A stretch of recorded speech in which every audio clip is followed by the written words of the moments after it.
দেখি ভাই একটু ঢুকতে দেন। এই ভাই একটু ঢুকতে দেন।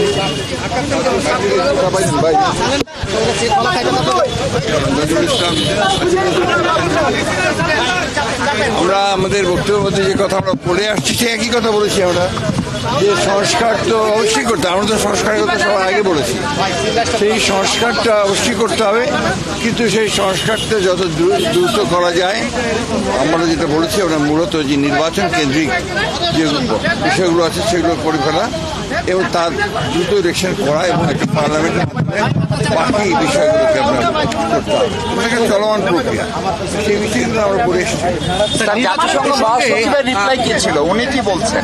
ঠিক, জাতিসংঘ মহাসচিব আপনারা উনি এই ব্যাপারে কোনো কমেন্ট করেন।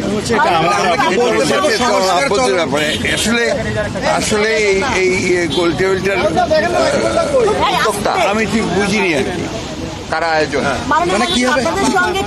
আপনাদের সঙ্গে সংস্কার কমিটির লোকজনও ছিল, একই সাথে বৈঠক সংস্কার কমিশন যারা প্রধান তারা ছিলেন, সেখানে যে সংস্কারের কথাগুলো এলো, আপনারা কি কোনো টাইম ফ্রেমের কথা বললেন যে এত দূর? আমরা ওখানে টাইম ফ্রেম কথা বলার কোনো প্রয়োজন নাই, কারণ এটা তো সম্পূর্ণ আমাদের আভ্যন্তরীণ ব্যাপার।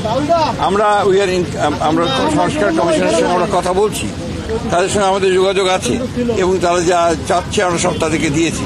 ইতিমধ্যে আমাদের সঙ্গে একটা বৈঠক হচ্ছে, তো সেই বিষয়গুলো তো আপনার প্রশ্ন উঠতে হয় না।